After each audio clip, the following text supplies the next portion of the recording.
예, 안녕하세요, 여러분. 어, 오늘은 요한계시록에 보면은 일곱 교회 중에서 이제 마지막 교회에 대해서 한번 좀 말씀을 나눠보려고 합니다. 라오디게아 교회인데요. 이 라오디게아 교회가 이제 요한계시록 3장 14절에서 22절까지 있어요. 근데 오늘은 제가 읽는 것은 한 14절에서 16절까지만 읽고 좀 이렇게 하나님 말씀을 한번 나눠보도록 하겠습니다. 라오디게아 교회의 사자에게 편지하라. 아멘이시오. 충성되고 참된 증인이시오. 하나님의 창조의 근본이신 이가 이르시되 내가 네 행위를 아노니 네가 차지도 아니하고 뜨겁지도 아니하도다. 네가 차든지 뜨겁든지 하기를 원하노라. 네가 이같이 미지근하여 뜨겁지도 아니하고 차지도 아니하니 내 입에서 너를 토하여 버리리라. 아까도 말씀드렸지만 이제 하나님께서 사도 요한을 통해서 아시아에 있는 이제 일곱 교회에 편지를 이제 보내라는 말씀을 하십니다. 그 중에 이제 오늘 이제 마지막 그 일곱 교회 중에 마지막인데 라오디게아 교회가 이제 맨 마지막 교회입니다. 그런데 이제 자세히 읽다 보면은 이 라오디게아 교회의 현실이 오늘날 우리네 교회와 많이 닮아 있다는 것을 알 수 있습니다. 한 절 한 절을 이제 한번 살펴보면서 한번 하나님의 뜻을 알아보기를 원합니다. 하나님께서는 이제 15절에 보면은 라오디게아의 상태를 말하시면서 나는 너의 행위를 알고 있는데 너는 차지도 않고 뜨겁지도 않다고 말씀하십니다. 네가 차든지 뜨겁든지 하기를 원하신다고 말씀하십니다. 여기서 이 차든지 뜨겁든지 하기를 원한다는 뜻이 무엇일까요? 믿음 생활 대충 하지 말라는 뜻일까요? 아니면은 누구 말대로 머리는 차갑게 가슴은 뜨겁게 하라는 것일까요? 하나님께서는 16절에 계속 말씀하십니다. 이와 같이 미지근하여 뜨겁지도 차지도 않으므로 내가 너를 내 입에서 토하여 버리겠다고 말씀하십니다. 토하여 버리겠다. 뱉어 버리겠다. 이것은 또 무슨 뜻입니까? 토한다. 이것은 도저히 먹을 수 없는 음식을 먹었을 때 이제 반응이잖아요, 이게요.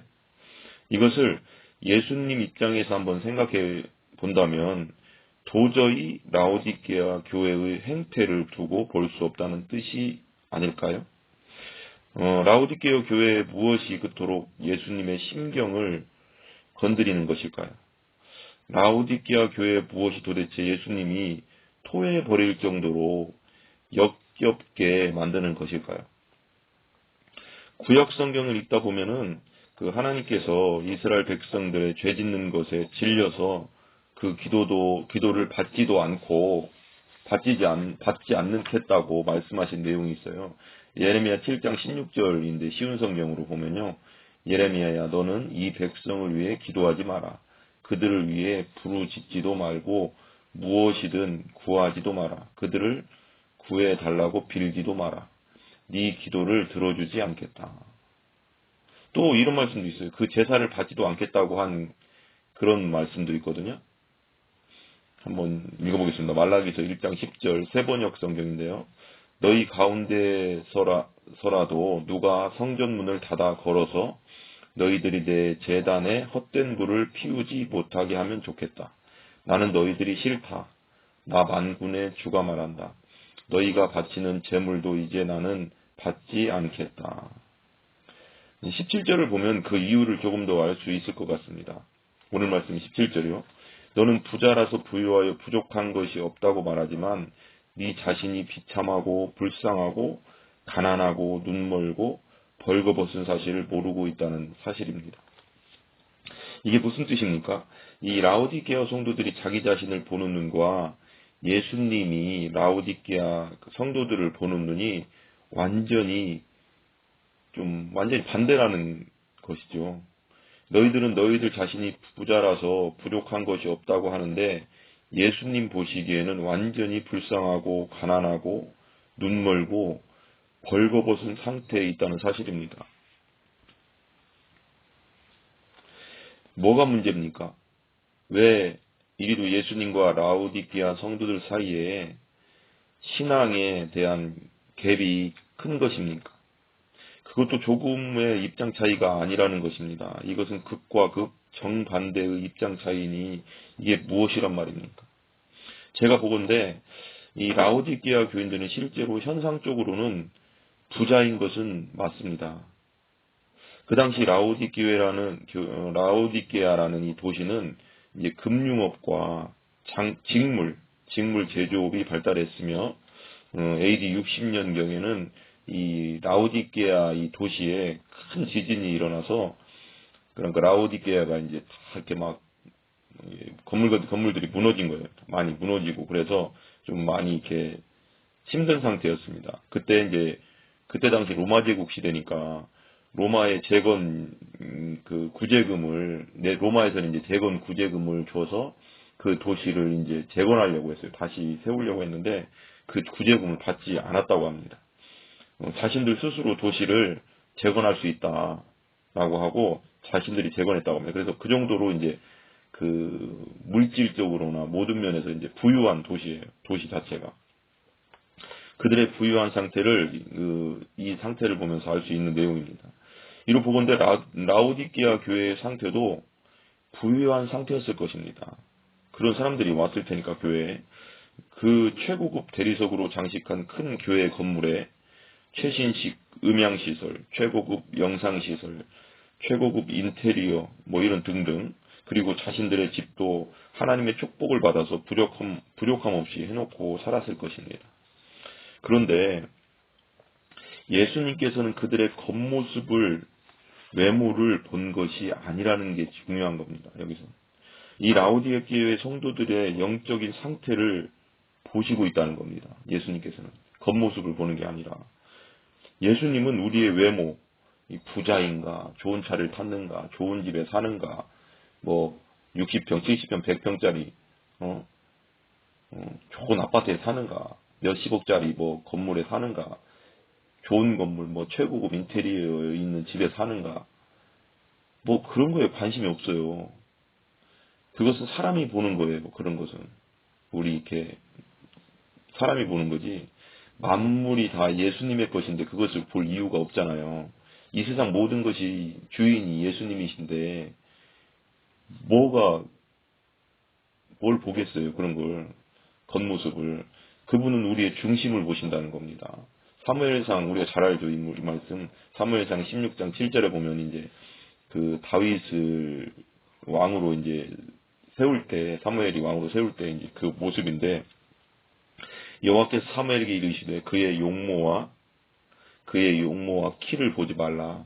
내가 이미 그를 버렸노라. 내가 보는 것은 사람과 같지 아니하니 사람은 외모를 보거니와 나 여호와는 중심을 보느니라 하시더라. 항상 예수님은 우리의 중심, 영적 상태에 관심을 가지신다는 것을 항상 생각해야 돼요. 우리의 거칠에, 우리의 겉모습, 그런 것에 예수님은 관심이 없다는 겁니다. 예수님이 이렇게 라오디게아 교회 성도들에게 말씀하시는 것 같습니다. 나는 너희들이 세상적으로 얼마나 잘 사는가에 관심이 없다. 너희들은 현상적으로 부유하게 잘 살고 있다. 그렇지만 너희 영혼은 가난하고 불쌍하고 벌거벗은 상태이며 눈도 멀어 있다. 이 예수님께서 보시기에 영적으로 비참한 상태에 있다는 겁니다. 이 라오디게아 교인들의 상태가 너희들이 옷을 또 잘 입고 뭐 메이커 있는 옷도 입건 뭐 루이비통 가방을 들건 그런 거 관심이 없다는 거예요. 그런 거에는 예수님은 우리는 항상 우리의 영적 상태를 볼 수 있도록 성령님의 은혜를 입어야 됩니다. 18절 말씀을 한번 봅시다. 예수님께서 라오디게아 교회에 권하십니다. 너는 영적으로 부유해지려거든 불에 정련된 금을 내게서 사고 흰옷을 사서 입고 벌거벗은 수치를 가리며 안약을 사서 바르고 눈을 떠야 한다고 말씀하십니다. 이게 좀 어려운 것 같아요. 이게 무슨 말인가 싶어요. 이게 무슨 말인가.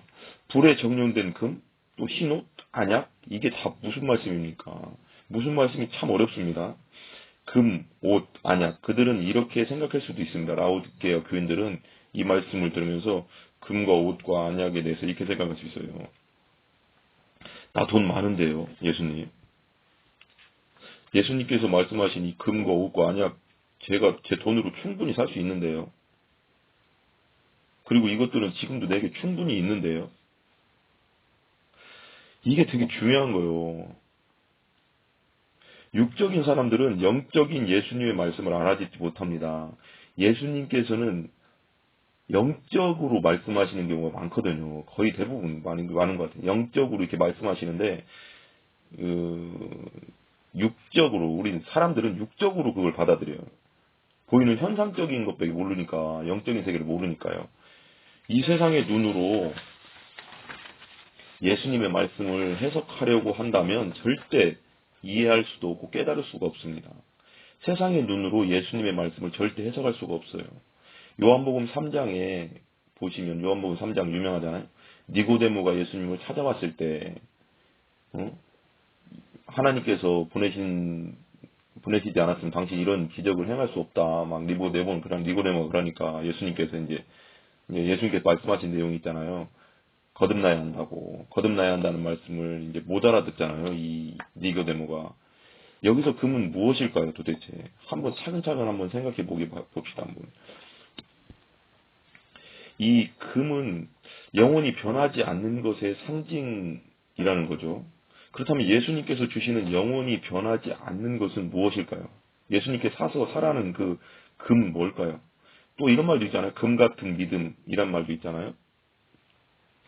이 라오디게아 교인들은 주님이 보시기에 미지근했다는 것은 분명히 교회에는 나오지만 종교 생활만 하는 그런 믿음 없는 사람들일 가능성이 높아 보입니다. 예전이나 지금이나 똑같은 별 차이가 없는 것 같아요. 2000년 전 라오디게아 교인들이나 지금 우리가 사는 시대의 교인들도 가끔씩 보면 이런 분들이 많은 것 같아요. 예배는 드리지만 형식적으로 드리고 모태에서부터 교회에 나왔지만 예수님을 인격적으로 만나지 못하고 신앙생활하고 부모님에게 끌려나와 앉아는 있지만 예배엔 관심이 없고 아내 혹은 남편에게 끌려나와서 예배당 한복판에 몸은 앉아 있는데 생각은 세상에 가 있고 그런 무늬만 그리스도인들 겉으로 보기에 이름만 있는 교인들은 아닌가. 이 라오디게아 교인들이 예수님은 그들이 예수님을 향한 진정한 믿음, 예수님을 주인으로 믿는 진정한 믿음을 가지길 원하셨던 것입니다. 부활하셔서 우리의 주와 그리스도가 되신 하나님이 되신 우리의 주인이 되신 그분을 온전히 믿기를 원하셨던 거예요. 그런데 그들에게는 그 믿음이 없었습니다. 자신들이 믿고 있다고 착각한 것일 수도 있지만 예수님에 대해 확실히 알지도 믿지도 않으면서 예수님을 만나고 싶다는 열정도 없는 교회에 나오는 그런 종교인들이 아닐까요? 이건 정말 심각한 상태입니다. 그렇다면 두 번째, 흰옷은 무엇일까요? 흰옷. 계시록 3장 5절에 바른 성경이 이렇게 나옵니다. 이기는 자는 이와 같이 흰옷을 입을 것이며 내가 그의 이름을 생명책에서 결코 지우지 않고 그의 이름을 내 아버지 앞과 그의 천사들 앞에서 시인하겠다.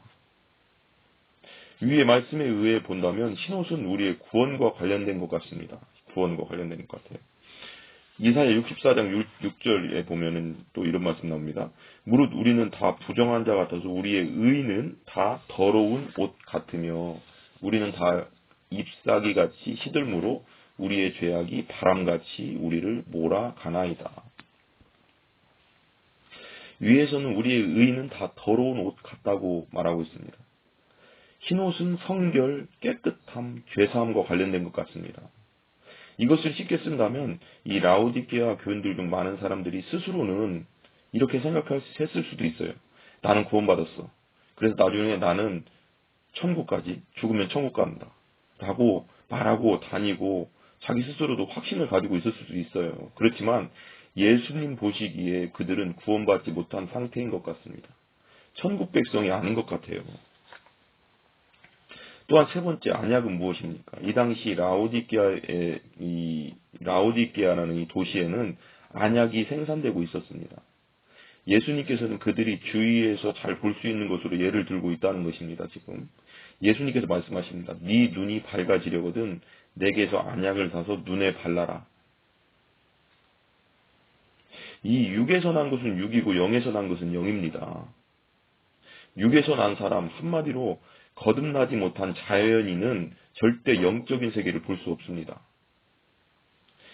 요한복음 3장 3절 세번역 성경에 예수께서 그에게 말씀하셨다. 내가 진정으로 너에게 말한다. 누구든지 다시 나지 않으면 하나님 나라를 볼 수 없다.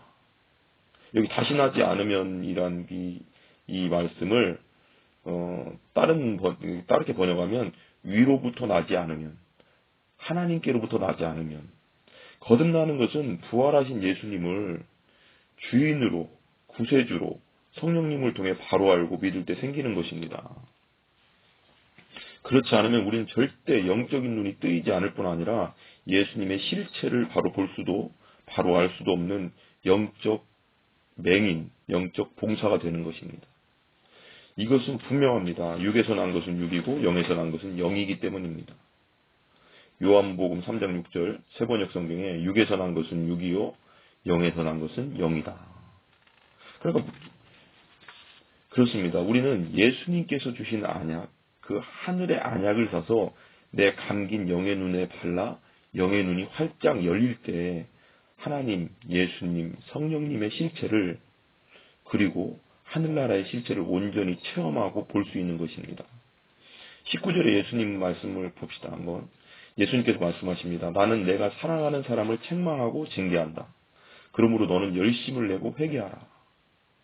우리는 죽음에서 부활하신 우리 주인 되신 예수 그리스도를 오해할 때가 있습니다. 이렇게 생각하거나 말했을 수도 있습니다. 예수님, 나를 왜 이렇게 힘들게 하세요? 예수님, 왜 나를 이렇게 아프게 하세요? 예수님, 왜 나에게 이런 아픈 병을 주셨어요? 예수님, 왜 나를 이렇게 가난하게 하셨어요? 예수님, 왜 난 어려서 아버지 아니면 어머니를 잃게 하셨어요? 등등 많은 오해와 원망을 했을 수도 있습니다.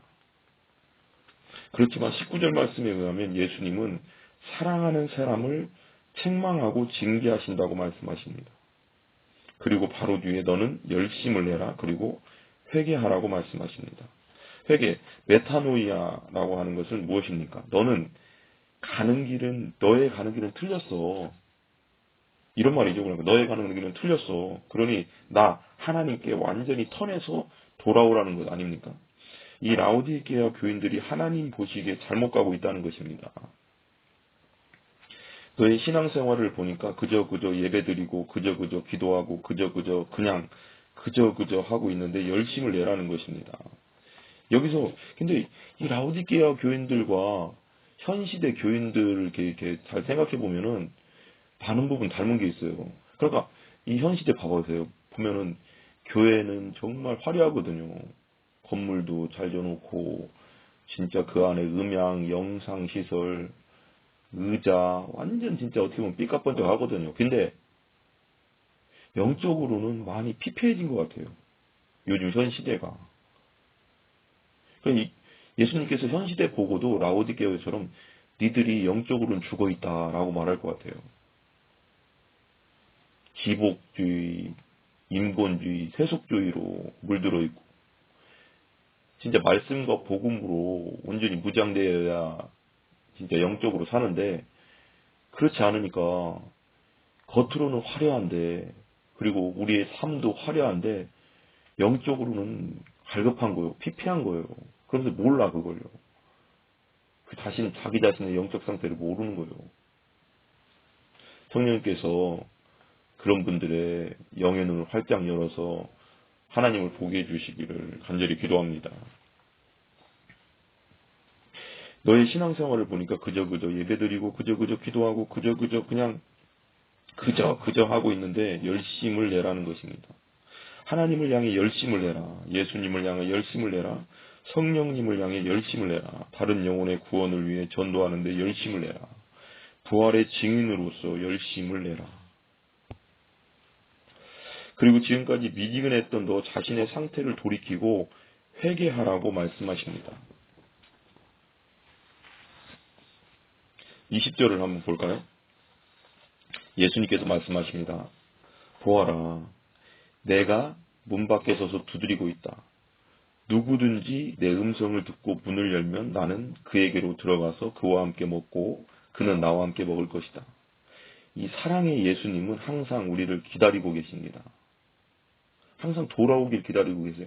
탕자를 기다리던 아버지의 마음이 예수님의 마음이에요. 탕자가 허랑방탕하게 아버지 유산 받아서 나가서 막 쓰고 다시 돌아왔을 때 아버지가 기다렸잖아요. 우리 하나님은 사랑의 하나님이십니다. 사랑의 예수님이고 사랑의 성령님이에요. 언제든지 기다리고 계세요.